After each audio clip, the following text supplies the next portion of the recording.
हाय सांग मैंने welcome back to my new blog. सांग मैंने ए काल बैशाखी वर्षा चलती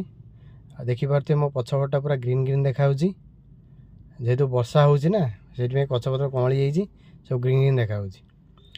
सांग मैंने मुझे अच्छी चंकिया टोलगेट आगे ये मो पछपटा हूँ मोटा गाँव को रास्ता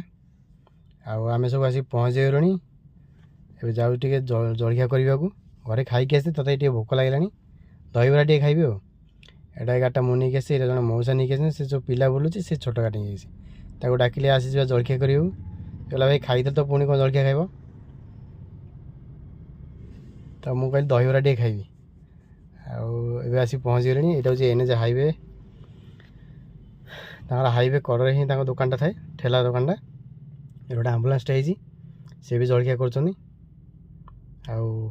डाकिले आसवा भाई दहीबरा अच्छी ना सरीगला अच्छी तो दीटा देव खाइबा हालुआ सरीगला देखिए दहीटा के मस्त देखा पूरा मोटा मोटा अच्छी छुंकटा भी बढ़िया प्रकार देती